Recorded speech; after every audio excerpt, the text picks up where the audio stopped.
एक छोटे से गांव चंदरकोट में, जहां सर्दी इंसान की हिम्मत तक को जमा देती थी, वहीं एक गरीब पति पत्नी रहते थे। दिन भर काम की तलाश में भटकने के बाद जब सूरज ढल चुका था और ठंड और भी ज्यादा बढ़ गई थी, तब रमेश थका हारा कांपते कदमों से अपने छोटे से घर में लौटता है और अंदर कदम रखते ही अपनी पत्नी सुनीता से बोलता है, सुनीता, आज फिर काम नहीं मिला।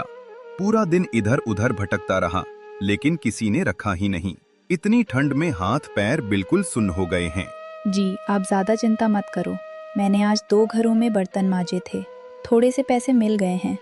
आज की रोटी तो बन जाएगी। आप बैठो, मैं अभी आग सुलगाती हूँ। देख, तुझे खुद इतनी ठंड में कांप रही है, फिर भी मेरी चिंता कर रही है। मैं कैसा पति हूँ सुनीता, जो तुझे इस हालत में काम करने भेजता हूँ।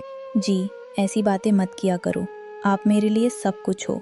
ठंड आएगी और चली जाएगी, ये दिन भी निकल जाएंगे, लेकिन हमारा प्यार हमेशा साथ रहेगा। अब चुपचाप बैठो, मैं अभी आपके लिए चाय बनाती हूँ। उनकी बातें अभी खत्म भी नहीं हुई थी कि रात और गहरी हो चली थी। बाहर तेज सर्द हवाओं का तूफान चल रहा था और अंदर उस छोटे से घर में रमेश और सुनीता एक पतली सी रजाई में सिमटे बैठे थे और एक दूसरे की बातों से उस बेरहम सर्दी को सहने की कोशिश कर रहे थे। सुनीता, आज फिर इस ठंड ने बुरा हाल कर दिया। पूरा बदन जवाब दे रहा है, लेकिन कल सुबह फिर काम ढूंढने निकलूंगा। अब तुझे और यूं भटकने नहीं दूंगा, कुछ न कुछ जरूर करूंगा। जी, मैं तो खुश हूँ। आपके साथ ये झोपड़ा भी मुझे महल जैसा लगता है। बस आप ठीक रहो, मेरे लिए यही सबसे बड़ी दौलत है। तू कितनी मजबूत है सुनीता, और मैं देख तुझे वो खुशी भी नहीं दे पा रहा जिसकी तू हकदार है। याद है शादी के वक्त क्या क्या वादे किए थे?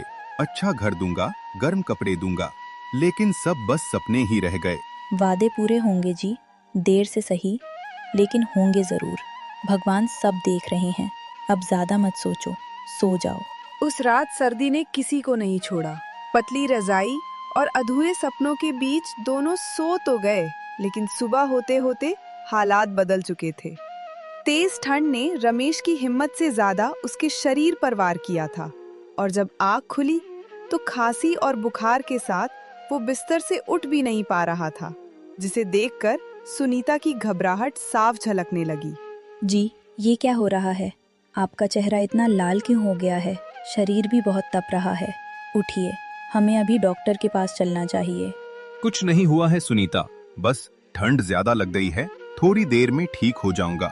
वैसे भी डॉक्टर के लिए पैसे कहाँ से लाओगी? आप पैसे की चिंता मत करो जी, मैं अपनी चूड़ियाँ बेच दूंगी। मेरे लिए आपकी सेहत सबसे ज्यादा जरूरी है। बस आप ठीक हो जाओ। नहीं सुनीता, ऐसा मत करना। वो तेरी माँ की आखिरी निशानी है, उन्हें मत बेचना। मैं सच में ठीक हो जाऊंगा। नहीं जी, अब और बहस नहीं। मैं अभी बाजार जा रही हूँ। आप लेटे रहो, आराम करो। पति की कमजोर सांसों और अपनी मजबूरी के बीच सुनीता ने एक पल भी देर नहीं की और रमेश को लेटा हुआ छोड़कर सुनीता भारी कदमों से बाजार की ओर निकल पड़ती है। बाजार पहुंचते ही वह एक सुनार की दुकान पर दुकानदार के सामने बैठी कांपते हाथों से अपनी कलाई की चूड़ियां उतारते हुए दुकानदार से उन्हें बेचने की बात करने लगती है।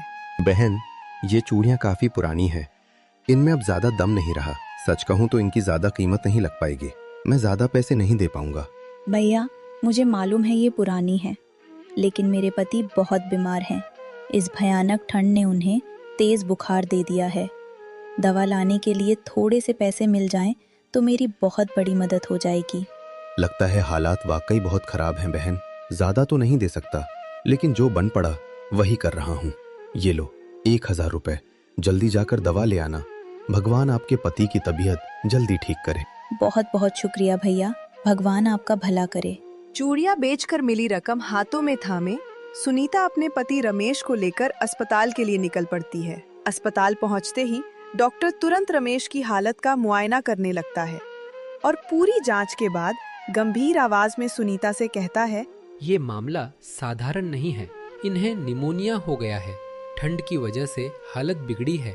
दवा तुरंत शुरू करनी पड़ेगी और इन्हें पूरा आराम चाहिए। दवाइयों और इलाज के लिए पैसे हैं? डॉक्टर साहब, मेरे पास अभी 1,000 रुपए ही हैं। बाकी पैसे मैं कल दे दूंगी। किसी तरह इंतजाम कर लूंगी। ठीक है, पहले इलाज जरूरी है, लेकिन ध्यान रखना, इन्हें गर्म कपड़े पहनाओ और ठंड से बचाकर रखो। आने वाले दिनों में ठंड और बढ़ने वाली है। डॉक्टर की बातों ने सुनीता को डरा जरूर दिया था, लेकिन उसकी हिम्मत नहीं टूटी। चूड़ियां बेचकर मिले पैसों से उसने रमेश का पूरा इलाज करवाया और उसे सहारा देकर वापस घर ले आती है। रात तक ठंड बाहर और तेज हो चुकी थी। घर के अंदर बिस्तर पर बीमार रमेश लेटा था और पास ही सुनीता खड़ी होकर उसकी देखभाल कर रही थी। सुनीता, क्या तूने सच में चूड़ियां बेच दी? मैंने तो तुझे मना किया था। वो तेरी माँ की आखिरी निशानी थी। जी बेच दी। आपकी जान से बढ़कर मेरे लिए कुछ भी नहीं है। चूड़ियां तो फिर बनवा लेंगे, लेकिन अगर आपको कुछ हो जाता तो मैं कैसे जीती। अब आप बस आराम करो। मैं तुझे क्या दे पा रहा हूँ सुनीता? बस दुख, तकलीफ और खाली हाथ जिंदगी, यही तो दे रहा हूँ। नहीं जी, आपने मुझे कभी अकेला नहीं छोड़ा। यही सबसे बड़ी दौलत है। आपका प्यार मेरे लिए सब कुछ है। उनकी बातों के बीच उस छोटे से घर में दर्द भी था और गहरा प्यार भी, लेकिन बाहर ठंड का कहर थमने का नाम नहीं ले रहा था। इसी तरह कुछ दिन बीत जाते हैं। सुनीता चुपचाप घर संभालती रही और एक रात जब दोनों पास बैठे थे, अचानक सुनीता ठंड से खांसने लगी, जिसे देखकर रमेश की नजर तुरंत उस पर टिक जाती है। सुनीता, ये क्या हो गया तुझे? इतनी जोर से खांस रही है, कहीं बुखार तो नहीं है? कुछ नहीं जी, बस ठंड ज्यादा लग गई है। आपकी जो दवा बची है वही मैं भी ले लूंगी। नहीं, ऐसा नहीं चलेगा। मैं अभी डॉक्टर के पास जाता हूँ। जी मत जाइए, बाहर बहुत ठंड है। आप अभी पूरी तरह ठीक भी नहीं हुए हो। तू मेरे लिए सब कुछ कर रही है सुनीता, और मैं कुछ नहीं कर पा रहा। आज चाहे जो हो जाए, डॉक्टर के पास मैं ही जाऊंगा। सुनीता की हालत देखकर रमेश अब रुक नहीं पाया और ठंड से कमजोर शरीर के बावजूद भी वो घर से बाहर निकल पड़ता है। सर्द हवा उसके चेहरे को चीर रही थी, लेकिन चिंता उससे भी ज्यादा भारी थी। ठंड भरी रात में वो इधर उधर भटकता हुआ पास के एक पड़ोसी के पास मदद के लिए जाता है। रमेश भाई, इतनी रात गए और इस कड़क ठंड में बाहर खड़े हो, सब ठीक तो है? चेहरा देखकर लग रहा है कुछ बहुत गड़बड़ है। भाई, सुनीता बहुत बीमार है। ठंड से उसकी हालत बिगड़ गई है। दवा के लिए पैसे बिल्कुल नहीं बचे। अगर थोड़े पैसे उधार मिल जाएं, तो बड़ी मदद हो जाएगी। ये लो रमेश, ज्यादा तो नहीं है, लेकिन जितने हैं रख लो। तुम्हारी हालत देखकर दिल दुखता है। भगवान करे तुम दोनों जल्दी ठीक हो जाओ। पड़ोसी से पैसों की मदद मिलते ही रमेश तुरंत डॉक्टर से दवाइयां लेकर घर की ओर निकल पड़ता है। ठंडी हवाओं में कांपते हुए रमेश घर पहुंचता है और हाथ में दवा थामे सीधे सुनीता के पास पहुंचता है। उसकी आंखों में गहरी चिंता साफ झलक रही थी। सुनीता, अब तू आराम कर और जल्दी से ठीक हो जा। मैं कल से फिर से काम की तलाश शुरू करूंगा। इस बार कुछ न कुछ जरूर करूंगा, ताकि हमारी जिंदगी आसान हो सकी। मैं अब और इंतजार नहीं करूंगा। जी, आप मेरे लिए इतना सब कर रहे हो। आपकी चिंता और प्यार ही मेरे लिए सब कुछ है। मैं सच में बहुत खुश हूँ कि आप मेरे साथ हैं। अब बस तू अपना ध्यान रख और जल्दी से ठीक हो जा। तेरी हंसी ही मेरे लिए सबसे बड़ी ताकत है। मैं भी हमेशा आपका साथ दूंगी रमेश, चाहे कितनी भी मुश्किलें आए। हम दोनों मिलकर सब सहेंगे। उस रात की प्यार भरी बातों और सुनीता के भरोसे ने रमेश के दिल में एक नई हिम्मत जगा दी थी। सुबह की पहली रोशनी के साथ ही वो अपनी मजबूरी और उम्मीद को साथ लिए काम की तलाश में निकल पड़ता है। चलते चलते रास्ते में उसकी मुलाकात एक अमीर आदमी से होती है, जो उसकी मेहनत और जज्बे को देखकर मुस्कुराते हुए कहता है, तुम काम की तलाश में हो, है ना? ठीक है, मेरे घर आकर काम कर लो।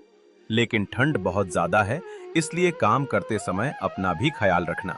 जी साहब, मैं पूरी लगन और ईमानदारी से काम करूंगा। आपके भरोसे को कभी भी टूटने नहीं दूंगा। घर का काम आसान नहीं होगा, लेकिन मेहनत और ईमानदारी से सब कुछ संभव हो जाता है। काम करते समय कभी हिम्मत मत हारना। जी साहब, मैं जानता हूँ कि मेहनत ही हमारी तकदीर बदल सकती है। मैं अपनी पूरी ताकत और लगन से काम करूंगा, ताकि आपके भरोसे पर खरा उतर सकूं। अमीर आदमी के साथ बातचीत के बाद रमेश उसके घर काम करने के लिए चला जाता है। वहाँ पूरे दिन मेहनत करने के बाद वह कुछ पैसे कमाकर घर की ओर लौट पड़ता है। घर में शाम का समय हो चुका था और सुनीता बारी बारी से रमेश राह देख रही थी। तभी दरवाजे से चलते हुए रमेश घर के अंदर आता है, हाथ में गर्म शॉल और कुछ सामान लिए। सुनीता देख, ये तेरे लिए शॉल लाया हूँ। अब इस कड़ाके की ठंड में तुझे ठंड नहीं लगेगी। जी, ये सब आपने मेरे लिए लिया, लेकिन इतने पैसे कहाँ से आए?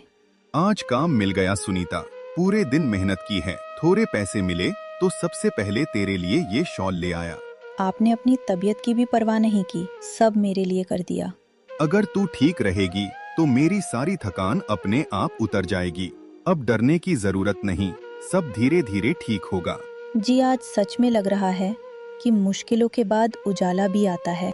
थकान और संघर्ष के बावजूद उनकी आंखों में उम्मीद की एक नाजुक किरण थी। लेकिन बाहर की ठंड दिन ब दिन और भी बेरहम होती जा रही थी। जैसे जैसे रात गहराती गई, बाहर तेज बर्फबारी शुरू हो गई। उसी जोरदार ठंड में उनका छोटा सा झोपड़ा हवाओं के थपेड़ों से कांपने लगा, मानो आने वाली मुसीबत का संकेत दे रहा हो। जी, बाहर कितना तेज तूफान चल रहा है, देखिए झोपड़ा हिल रहा है, मुझे बहुत डर लग रहा है। डर मत सुनीता, मैं यही हूँ ना, जब तक मैं हूँ कुछ नहीं होने दूंगा। हवाएं बहुत तेज हैं जी, लगता है जैसे सब कुछ उड़ जाएगा। मैं संभाल लूंगा, तुम बस मेरे पास बैठो और हिम्मत रखो, ये रात भी गुजर जाएगी। आप साथ हैं, इसलिए थोड़ा साहस मिल रहा है। हम दोनों साथ हैं सुनीता, कोई भी तूफान हमें तोड़ नहीं सकता। तेज तूफान अब और उग्र हो चुका था। हवाओं और बारिश के आगे उनका छोटा सा झोपड़ा ज्यादा देर टिक नहीं पाया और पल भर में ढह गया। रमेश किसी तरह सुनीता का हाथ थामे उसे बाहर निकाल लाता है। खुली रात, बर्फीली ठंड और टूटे सपनों के बीच दोनों कांपते शरीर के साथ एक दूसरे का सहारा बने खड़े थे। सुनीता, तू ठीक है ना? कहीं चोट तो नहीं लगी? हाँ जी, मैं ठीक हूँ, बस अब समझ नहीं आ रहा हम जाएंगे कहाँ। जब तक तू मेरे साथ है तब तक डरने की जरूरत नहीं, कोई न कोई रास्ता जरूर निकलेगा। आप साथ हैं, यही मेरे लिए सबसे बड़ी ताकत है। एक दूसरे का सहारा बने कड़ाके की ठंड में कांपते हुए रमेश और सुनीता आगे बढ़ते रहे। अंधेरी रात, तेज हवा और टूटा हुआ आशियाना पीछे छूट जाता है। भटकते भटकते उनके कदम उसी घर की ओर बढ़ गए जहां कभी उम्मीद की एक किरण जली थी, और कुछ ही देर में वे उस अमीर आदमी के दरवाजे तक पहुंच जाते हैं। साहब, मदद कीजिए, इस तूफान में हमारा झोपड़ा गिर गया, हमारे पास जाने के लिए कोई जगह नहीं बची। अरे, इतनी रात और ऐसी ठंड में तुम लोग बाहर हो? अंदर आओ, पहले अपने आप को संभालो। आपका बहुत एहसान होगा साहब, हम बस आज की रात कहीं सुरक्षित रहना चाहते हैं। चिंता मत करो, आज की रात यही रहो, सुबह सब देखा जाएगा। उस ठंडी रात ने जहां सब कुछ छीन लिया था, वहीं इस घर की दहलीज पर उन्हें एक नई उम्मीद मिल रही थी। अगली सुबह होते ही अमीर आदमी ने उनकी हालत समझी और बिना देर किए मदद के लिए आगे बढ़ा। टूटे झोपड़े की जगह अब उनकी जिंदगी को फिर से बसाने का रास्ता खुल चुका था। रमेश, मैंने तेरी मेहनत और ईमानदारी देखी है। ऐसे इंसान को हालात के सहारे नहीं छोड़ना चाहिए। मैं तेरी पूरी मदद करूंगा। साहब, आपने हमारे लिए इतना किया, उसके लिए दिल से शुक्रिया। मैं आपका ये एहसान कभी नहीं भूलूंगा। इसे एहसान मत समझ, मेहनत करने वाले का साथ देना मेरा फर्ज है। एक नया घर बनेगा ताकि तुम और सुनीता सुकून से रह सको। साहब, आपने तो हमें फिर से जीने की वजह दे दी। मैं पूरी जिंदगी मेहनत करके आपके भरोसे पर खरा उतरूंगा। उस मदद और इंसानियत ने रमेश और सुनीता की जिंदगी की दिशा ही बदल दी थी। कुछ समय बाद मेहनत और भरोसे की नींव पर उनका एक नया घर खड़ा हुआ। वही रमेश और सुनीता जो कभी ठंड और मजबूरी से जूझ रहे थे, आज उसी घर की चौखट पर मुस्कुराते हुए खड़े थे। सुनीता देख, अब वो दिन पीछे छूट गए। ठंड का कहर भी चला गया और हमारी तकलीफें भी। हर मुश्किल में हमने एक दूसरे का हाथ थामा और आज हमारा प्यार जीत गया। जी, सच कह रहे हो। जब जब हालात टूटने लगे, आपका साथ ही मेरी ताकत बना। आपके साथ हो तो कोई भी डर, कोई भी सर्दी बड़ी नहीं लगती। तूने हर मोड़ पर मेरा भरोसा रखा, बिना शिकायत के सब सहा। यही प्यार हमें यहाँ तक ले आया और आगे भी यही प्यार हमें संभाले रखेगा जी। अब जो भी आएगा, हम दोनों मिलकर मुस्कुराते हुए सामना करेंगे। दोस्तों, अगर इस ठंड में सिमटे प्यार, त्याग और भरोसे की ये कहानी आपके दिल तक पहुंची हो तो इस वीडियो को लाइक जरूर करें, अपने प्यार का कमेंट में इजहार करें और ऐसी सच्ची कहानियों के लिए चैनल को सब्सक्राइब करना मत भूलिए।